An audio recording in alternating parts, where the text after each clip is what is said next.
तो वैसी जब जिनकी स्थिति होती है तो उन पे कृपा तो सब पे है ही, उनको कृपा नज़र आने लग जाती है, उनको कृपा अनुभव में आने लग जाती है। और जो नहीं मानते हैं उन पे कृपा तो है, लेकिन वे नकारते रहते हैं हमेशा, नहीं नहीं नहीं हमारे पे तो है ही नहीं, है ही नहीं, मेरे पे कहाँ कृपा है। तो कृपा होते हुए भी उनको नज़र नहीं आती है और दुखी रहते हैं।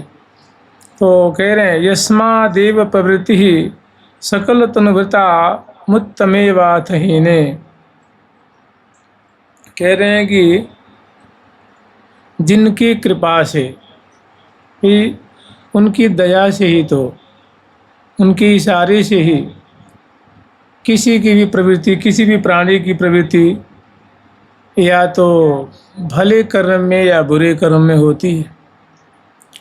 और फिर आगे वर्णन करें अतवाथ हीने कर्मण्यस्योत्कटेच्छा समुदयति यतस्ते बने तपस्या। और वृंदावन में वास करने की अगर किसी को प्रेरणा होती है, उसमें भी उन्हीं की कृपा होती है, उन्हीं की इच्छा होती है, तब जा कर के किसी के मन में ऐसी उत्कंठा जागृत होती है कि हमें वृंदावन वास करना चाहिए, वृंदावन में रहना चाहिए। वृंदावन बड़े अद्भुत स्थल हैं। एतस्ते वने हे तवश्च संयोगम प्राप्नुवन्ति प्रसरति परमा सर्वभोगे विरक्ति।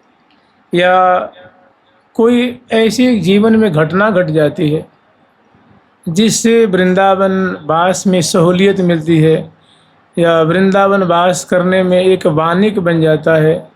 कोई ऐसी ज़िंदगी में घटना घटती है जिसे सीधे वृंदावन की तरफ वो भागता है, उसे शिक्षा मिलती है या उसको धक्का लगता है या प्रेरणा मिलती है या उसके मानो ज्ञान चक्षु खुल जाते हैं या अपनी गलती का महसूस होता है। इसमें भी श्यामा श्याम की कृपा होती है, तभी ऐसी बातें, ऐसा संयोग उत्पन्न होता है। संयोगम प्राप्नुवन्ति प्रसरति परमा सर्वभोगे विरक्ति। और भोगों से वैराग्य होता है, ये भी सबको नहीं होता है, किसी बिरले को होता है, वो भी उनकी कृपा से ही विरक्ति होती है। और प्रसरति परमा सर्वभोगे विरक्ति विरक्ति ज्ञानम भक्तिर महत संगति परिचयतस तम स्वतंत्र ईश मीडे। और फिर कह रहे हैं कि भैया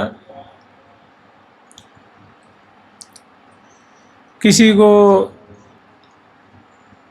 आध्यात्मिक ज्ञान होता है या भक्ति की प्राप्ति होती है या भक्ति में रुचि होती है, महत संगति महापुरुषों का संग मिलता है, ये सब भी प्राप्त होते हैं उनकी प्रेरणा से, उनकी कृपा से ही। तो कह रहे हैं कि ऐसा जो परिचय तह तम स्वतंत्र ईश मीडे, ऐसा जो भगवान का बल है या उनकी जो ये एक अचिंत्य शक्ति है जो प्रेरणा करती है, प्रेरित करती है, वैसा संयोग उत्पन्न करती है, कह रहे हैं उस शक्ति को हम प्रणाम करते हैं, हम उनको नमस्कार करते हैं। एक बार दुर्योधन ने ठाकुर जी से कहा कि प्रभु कृष्ण, मैं ये भी जानता हूँ कि जानामि धर्मम न च मे प्रवृत्ति, मैं जानता हूँ कि ये धर्म है, ये सत्कर्म है, अच्छा कर्म है, ये करना चाहिए, लेकिन उसमें मेरी प्रवृत्ति नहीं होती, मन नहीं लगता है उधर, उसमें प्रवृत्ति नहीं होती, उसमें विनियोग नहीं होता है, ना आँख लगे है, ना हाथ लगे है, ना मन लगे, ना बुद्धि, ये सब उसमें उधर जाते ही नहीं है। जानाम्य धर्मम न च मे निवृत्ति, और ये भी जानता हूँ कि ये अधर्म है, फिर भी मैं उसी में लगा रहता हूँ। दोनों जानता हूँ कि मैं पाप कर रहा हूँ, अधर्म कर रहा हूँ, फिर भी उधर ही मन लगा रहता है, उधर ही सारी वृत्तियाँ लगी रहती हैं। और ये भी जानता हूँ कि ये धर्म है, मेरे में सामर्थ्य भी है और धर्म संपन्न करने की क्षमता भी है, कर भी सकता हूँ, लेकिन उसमें मेरा मन नहीं लगता है। तो आखिर ये कौन है? तो वो कह रहा है कि दुर्योधन ठाकुर जी से कि हमारे मन में कोई बैठा, अंतरारूढ़ाने हृदय रूप यंत्र रथ पे कोई बैठा हुआ है, वही मुझे इधर प्रवृत्त करता है। तो उन्होंने पूछा, जानते हो कौन है वो? तो कृष्ण भगवान ने कहा, वो मैं ही हूँ। वो मैं ही हूँ, मैं ही करा रहा हूँ कि तू जो है ना कलयुग का अवतार है। दुर्योधन है ना, वो कलयुग, जैसे कलयुग ये युग है ना, इसी का वो साक्षात रूप है। जैसे कहते हैं ना कि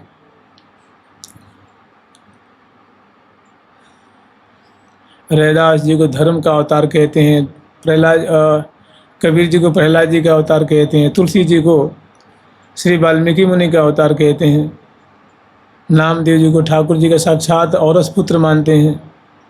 ऐसे ही श्री हरिव्यास देव जी को हरिप्रिया सखी का अवतार मानते हैं, श्री निम्बार्क भगवान को रंग देवी जी का चक्र सुदर्शन का अवतार मानते हैं। ऐसे ही दुर्योधन जो है वो कली का अवतार है, कलियुग। इसीलिए कली के प्रारंभ में ही ऐसा मानो कुछ अंश दिखाया गया उसके चरित्र के माध्यम से कि कली में ऐसा ही होगा। एक बार की एक बात है, इसे आप लोग अंदाज लगाना थोड़ा सा, वैसे 2 मिनट की बात है। जब धर्मराज श्री युधिष्ठिर जी राजा थे और कभी कभी प्रायः महीनों महीनों दिन आकर के ठाकुर जी के संग रहते थे और बहुत सारी बातें होती थी। उसी समय क्या हुआ कि 2 किसान थे, दोनों लड़ते लड़ते लड़ते लड़ते वो राज दरबार में उपस्थित हुए। तो युधिष्ठिर जी ने पूछा कि हाँ भैया बताओ क्या बात है, क्यों लड़ाई कर रहे हो? हमारे राज्य में ऐसी लड़ाई ये शोभा नहीं देती। बोले प्रभु बात ऐसी है कि ये घड़ा है और घड़ा में क्या है ना, घड़ा में असरफियाँ हैं, मुद्राएं हैं सोने की। तो ये कह रहे कि तू ले ले और मैं कह रहा हूँ कि तू ले ले, ये हमें दे रहे हैं, मैं इनको दे रहा हूँ, यही लड़ाई और कोई बात नहीं है।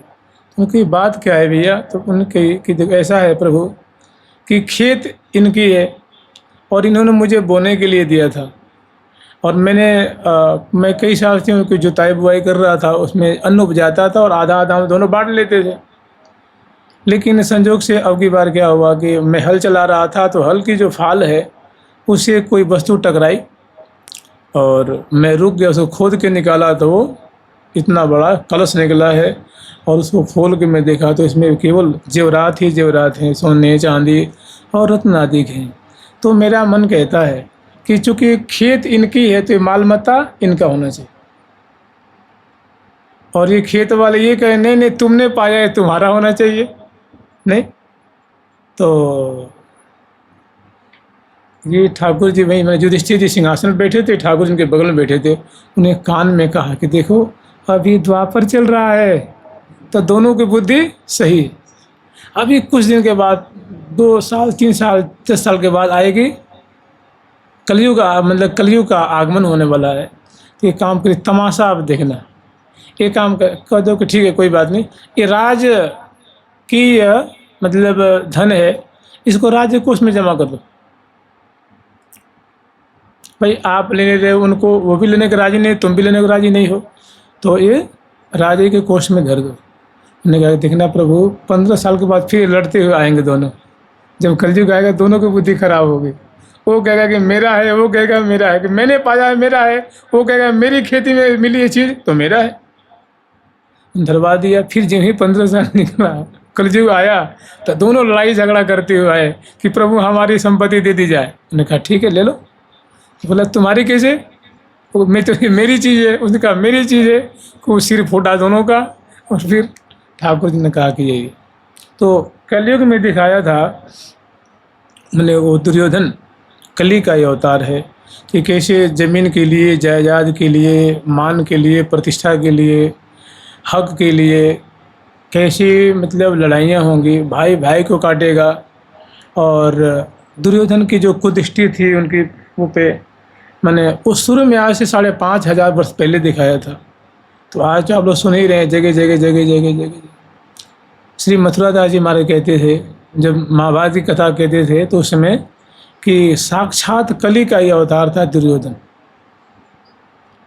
इसीलिए बड़ा प्रचंड था, बड़ा मतलब दुष्ट प्रकृति का था। जुगल सरकार की लाडली लाल की, बताओ, पांचों भाइयों ने कहा कि ठीक है, आप हमें मात्र 5 ग्राम दे दीजिए, गज प्रस्तादी दे दीजिए। बोला, अरे 5 ग्राम, अरे मैं तुझे एक सुई की नोक पर जमीन नहीं दूंगा। फिर ये बात सुन करके द्रौपदी को अच्छा नहीं लगा, नहीं ओ कुंती जी को अच्छा नहीं लगा। तो उन्होंने कहा कि देखो बेटा, हम क्षत्रिय हैं, हम और मैं क्षत्राणी हूँ, तुम्हें ऐसे कायर होने के लिए हमने जन्म नहीं दिया है। तुम धर्म युद्ध करो और अपने हक को, अपने अधिकार को प्राप्त करो। फिर हुआ ना धर्म युद्ध, फिर ऐसा धर्म युद्ध हुआ कि सब सफाया हो गया। जुगल सरकार की लाडली लाल की जय जय श्री राधे। तो सबको प्रवृत्त करने वाले कौन है? उनकी कोई एक ऐसी शक्ति है। देखो, भक्त लोग उसको कृपा शक्ति मांगते हैं कि भगवान को मुझ पर बहुत कृपा है, उनकी कृपा से ही मेरी बुद्धि सही निर्णय दे रही है, मैं जप कर रहा हूँ, धाम वास कर रहा हूँ, सेवा कर रहा हूँ, कथा सुन रहा हूँ, मंत्र जप रहा हूँ, जो कुछ बन रही है साधना उनकी कृपा से हो रही है। और जो कृपा नहीं मानता है उसको कुछ दिखता ही नहीं है, उसको केवल अपना बल, अपनी चतुराई, अपनी योग्यता दिखती है, और ठौर ठौर पे, कदम कदम पे दुख भोगता है। और जो भक्त हैं, जो शरणागत जन हैं, वे पल पल में कृपा का अनुभव करके आनंद मग्न रहते हैं। इसी बात को इसमें दर्शन करा रहे हैं और कह रहे हैं कि परिचयतस्तम स्वतंत्र ईश मीडे। ऐसी कोई भगवान की शक्ति है, कोई ऐसी जो हमेशा पल पल में प्रेरणा कर रही है, उस शक्ति को हम प्रणाम करते हैं, नमस्कार करते हैं। जुगल सरकार की जय जय श्री राधे।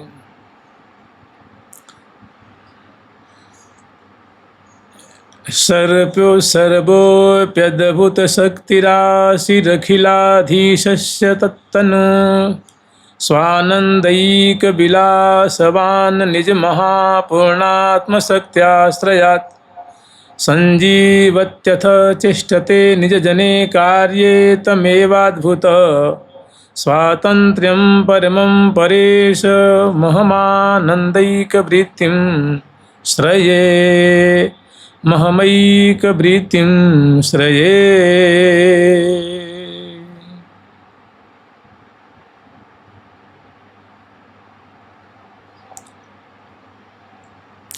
सर्वोप्यद्भुत शक्तिराशिरखिलाधीशस्य तत्तनु। देखो, जितनी भी शक्तियाँ हैं, जैसे हम लोग चल रहे हैं, बोल रहे हैं, सभी अपना अपना कार्य कर रहे हैं, सभी जीव जो हैं सुख दुख का अनुभव कर रहे हैं और अपने अपने कर्मों में, भले या बुरे कर्मों में प्रवृत्त हो रहे हैं।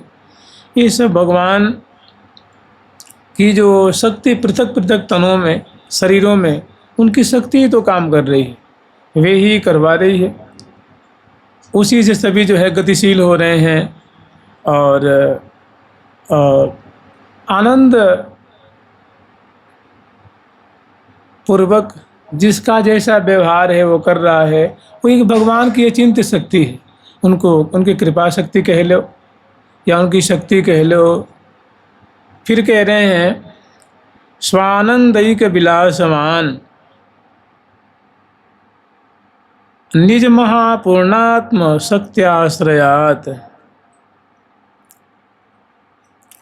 वही शक्ति पृथक पृथक देहों में मतलब क्रीड़ा कर रही है कह लो, या बिलस रही है।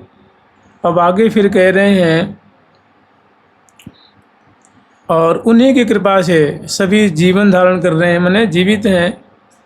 निज महापूर्णात्म शक्त्याश्रयात, और अपने अपने संजीवत्यथ चेष्टते, सभी जी रहे हैं और यथा योग्य सभी अपने भरण पोषण की व्यवस्था भी कर रहे हैं।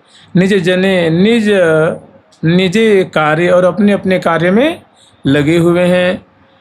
तमेवाद्भुत स्वातंत्र्य परमम परेश महामानंदिक वृत्तिम श्रेये।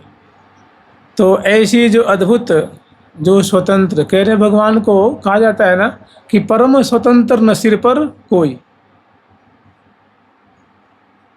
कि प्रभु जो है परम स्वतंत्र हैं, उनको कोई उनके मस्तक पे, माने उनका नियमन करने वाला, उनका नियंत्रण करने वाला कोई नहीं है, क्योंकि सबके नियामक वही हैं, सबके नियंत्रण करता वही हैं।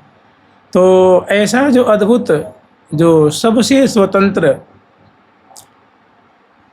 महाआनंद से भरी हुई जो एक वृत्ति है, आनंद ही की वृत्ति ही, तो कह रहे उस वस्तु को, उस शक्ति कह लो, उस वृत्ति को हम वृत्तिम श्रेय, उस वृत्ति का हम आश्रय लेते हैं। माने कहने का मतलब कि जो प्रभु की वो जो प्रकृति है, जो उनकी जो कृपा शक्ति है, उनकी हम शरणागति ग्रहण करते हैं, उनका आश्रय लेते हैं। और जानते हैं ऐसा आश्रय लेने वाला पदे पदे बड़ा सुख पाता है, बड़ा सुरक्षित रहता है। ऐसी अनेकों घटनाएं आप लोगों ने सुनी होंगी, अनेकों घटनाएं। एक श्री युगल मनोहर शरण जी महाराज हुए, श्री सुख संप्रदाय के संत हुए, सखी भाव के उपासक हुए, और अपने जीवन में उन्होंने बहुत सारी अनुभूतियाँ प्राप्त की। श्री सरस माधवी शरण जी महाराज के शिष्य थे वो, और कॉलेज में प्रोफेसर थे, अच्छे पद पे थे। तो नियम से भजन किया करते थे। एक बार क्या हुआ कि वे मानसिक सेवा करते थे, प्रातः काल समय से उठ जाना, और जितने गुरुदेव जी की तरफ से आज्ञा हुई थी उतनी अनन्यतापूर्वक, दृढ़तापूर्वक रोज प्रिया प्रीतम की सेवा करते थे। उसके बाद कुछ भोजन आदि ले करके और विद्यालय में पढ़ाने जाते थे। एक दिन ऐसा हुआ कि उस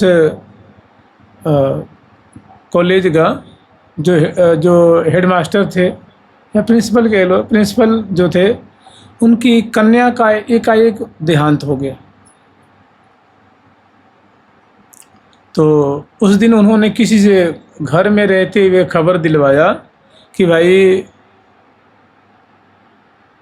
एक कोई नित्यानंद जी थे, उनसे अपने आदमी भेज के कहवा दिया कि आज हमारी पुत्री का देहांत हो गया है, आकस्मिक देहांत है। ऐसा नहीं कि कुछ दिन से बीमार पड़ी हुई थी, जूझ रही थी, सो बात नहीं है, बहुत बढ़िया थी, एकाएक पता न क्या हुआ। तो आकस्मिक निधन होने के कारण आज बच्चों की परीक्षा चल रही है, मैं नहीं आऊँगा, नित्यानंद से कह देना आज कार्यभार संभाल लेंगे।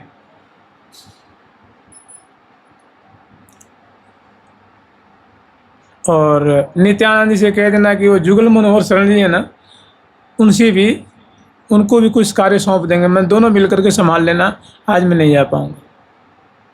संजोग से ये बात जब उन्होंने सुनी, उनको खबर मिली, तो उनका भजन पूरा नहीं हुआ था, मानसिक सेवा पूरी नहीं हुई।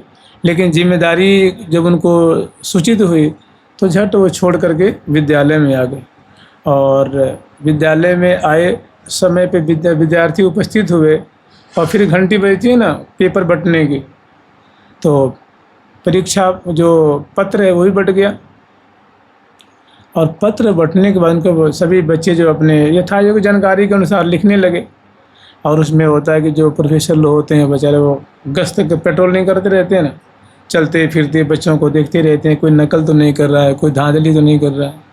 तो बंटने के बाद उनको ऐसी ग्लानि हुई कि देखो, मैं नौकरी के लिए अपनी जो है वो सेवा को छोड़ के आ गया।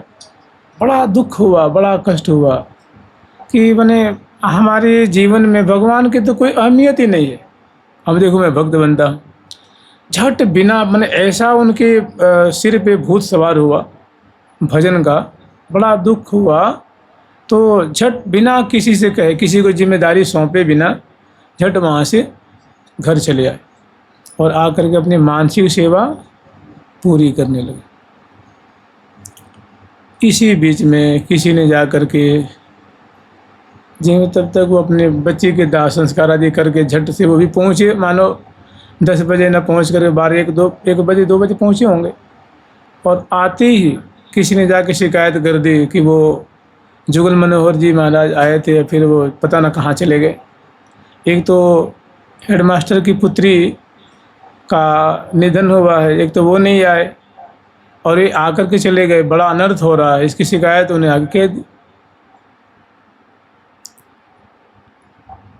फिर संजोग से अपना वो पूरा करके, नियम पूरा करके प्रिया प्रथम की जो मानसिक सेवा की जहाँ तक उनकी थी, राजभोग करा करके प्रिया प्रथम को शयन करा करके फिर आए। तो जो नित्यानंद जी थे उन्होंने कहा कि भाई मैं आपकी बात समझता हूँ, लेकिन देखो जिम्मेदारी होती है। चलो वैसे पढ़ाई की कक्षा होती तो कोई बात नहीं, बच्चों की ज़िंदगी की बात है, वो परीक्षा और परीक्षा फल और उत्तीर्ण होने की बात है। उस समय आप चले गए, ये ठीक नहीं है। फिर भी मैं कुछ भी आपसे शिकायत नहीं कर रहा, क्योंकि मैं जानता हूँ कि आपको लगन है, वैराग्य है। उसके सामने, भगवत भक्ति के सामने बहुत छोटी सी चीज़ें हैं, सब नौकरी चाकरी। आप केवल इतना ही कह देना। और जो डायरेक्टर है वो हेडमास्टर साहब को बुलाया कि भाई ये क्या बात है, बताओ परीक्षा चल रही है और इस समय ऐसी लापरवाही, तुम्हारे यहाँ मौत हो गई, वो छोड़ के चले गए। तो उन्होंने कहा साहब मेरे यहाँ तो मौत हो गई थी, तो तुम्हें जिम्मेदारी देनी चाहिए ना। मैंने कहा जिम्मेदारी में नहीं, तो मैं कहलवा दी थी हमने किसी को भेज करके। तो दोनों के बीच में थे वो नित्यानंद जी। उन्होंने इनको बुलाया, बोला केवल आप झूठ बोल देना कि हाँ नित्यानंद जी को मैं सौंप के गया था। मैंने जब भजन का आवेग मेरे मन में आया, दुख हुआ, तो मैंने कह दिया कि मैं किसी ज़रूरी कार्य से जा रहा हूँ, तुम आप देख संभाल लेना। केवल इतना ही कह देना कि मैंने इनको सुपुर्द किया था, कह के इनसे गया था। बोले मैं झूठ नहीं बोलूँगा। अरे नौकरी तो जाएगी ना। तो डायरेक्टर उनको बुलाया, पूछा, तो दोनों बड़े असमंजस में पड़ गए। उनको अपनी बेटी के मौत की उतना दुख नहीं था जितना कि इनको झूठ न बोलें इस बात का उनको दुख था। फिर वो जानते थे कि झूठ नहीं बोलेंगे, बंदा बड़ा पक्का है, सत्यवादी है, भक्त है, कुछ भी हो जाएगा झूठ नहीं बोलेगा। तो भगवान से मनाने लगे, हे भगवान ऐसा करना कि दोनों की मतलब ये एक होती है ना पूछताछ करने, ऐसी स्थिति ना आवे। संजोग से डायरेक्टर इनको बुलाया ही नहीं, कुछ पूछा ही नहीं। हेडमास्टर से पूछ लिया और जिनको सुपुर्द किया गया था, जिम्मेदारी दी गई थी नियमानंद जी से, उनसे पूछ ली, लेकिन इनको नहीं बुलाया। कि कौन वृत्ति थी, कोई शक्ति होगी ना जिसने रोकी होगी। वही है प्रिया प्रथम की कृपा शक्ति। तो जो अच्छे भक्त होते हैं ना, उनके जीवन में ऐसी घटनाएं घटती हैं। श्री सरस माधुरी शरण जी महाराज बड़े अच्छे महाभागवत हुए। प्रिया प्रथम की महान जो सखी जन है ना, उन्हीं की एक प्रिय सखी हैं वो सरस माधुरी शरण जी महाराज। उन्होंने यहाँ जन्म लेकर के सखियों की वृत्ति कैसी होती है, मानसिक सेवा कैसी होती है, सेवा कैसी होती है, मानो उन्होंने आकर के परिचय दिया है। तो उनके जीवन की एक ऐसी घटना है, वे वकालत किया करते थे अपनी जीविका चलाने के लिए। बहुत सारी उन्होंने मतलब बहुत सारी सेवाएं की समय समय पे। तो उनके जीवन की भी इसी घटना है कि 2 बजे रात्रि में जग जाते थे, 1 बजे 1:30 बजे 2 बजे तक जग जाते थे और 8 साढ़े 8 बजे प्रायः सो जाते थे। तो 2 बजे जगने के बाद और 8 बजे से पहले तक प्रिया प्रथम की मानसिक सेवा कर लेते थे। उसके बाद नहा धो करके जो मंत्र होता है ना, मंत्र आदि करके और फिर भोजन आदि करके निकल जाते थे। तो ये सिलसिला बहुत समय बरसों से चल रहा था। एक बार क्या हुआ कि किसी का फैसला था, तो वो बंदा गरीब था लेकिन ईमानदार था। माने वो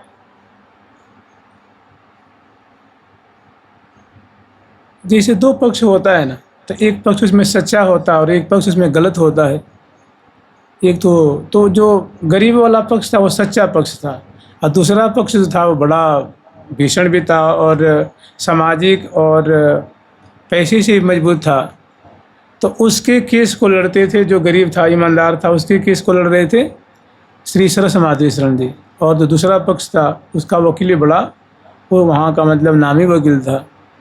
तो एक बार ऐसा हुआ, जिस दिन फैसला होने वाला था उसी दिन श्री सरस माधवी शरण जी का मन भजन में ऐसा लगा कि ध्यान ही नहीं रहा। 12 बज गया, 1 बज गया, और जी ही उनका भजन पूरा हुआ तो जी ही आँखें खोली तो देखा भाई तो समय तो निकल गया, आज तो डिसीजन था जी, आज तो बेचारे का क्या हुआ होगा बताओ। मैं तो इसी में रह गया।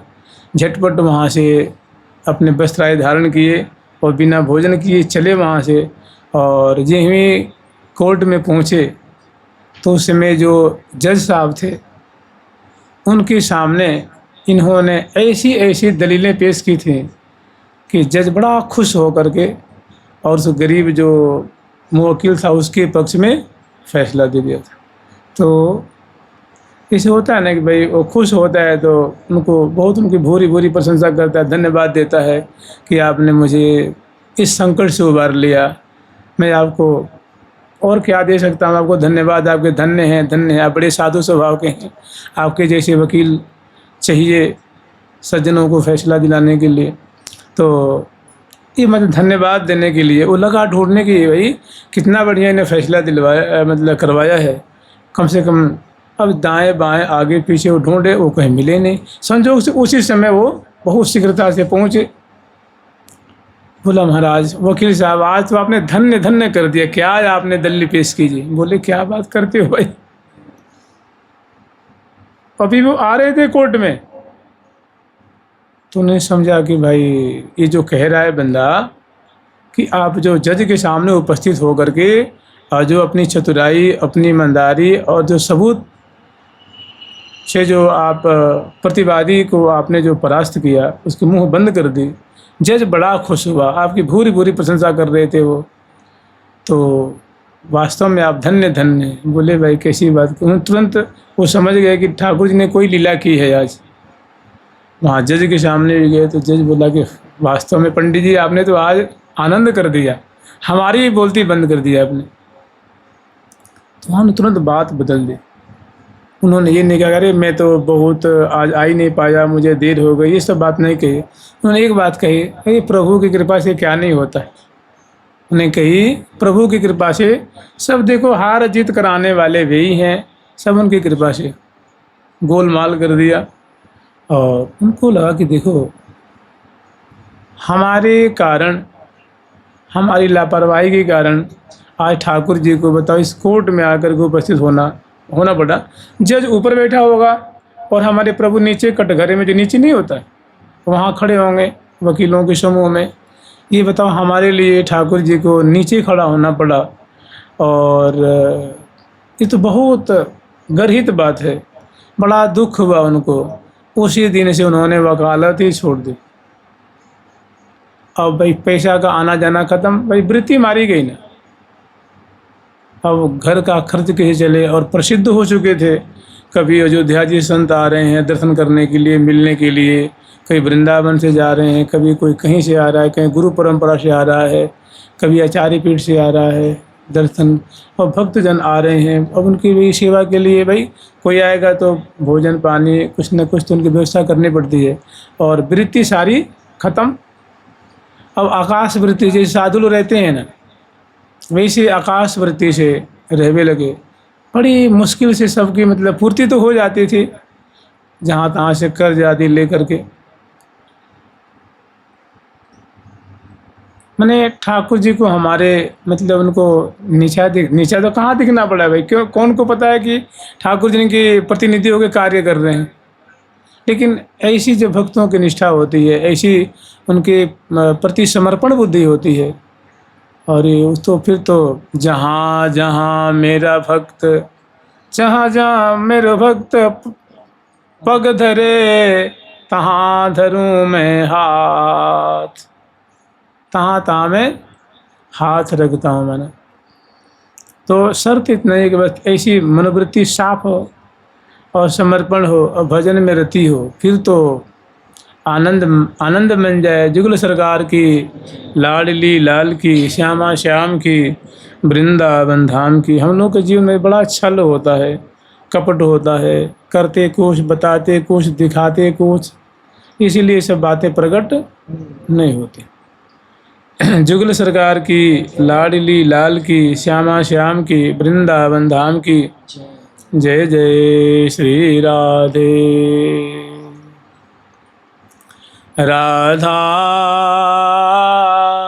राधा राधा राधा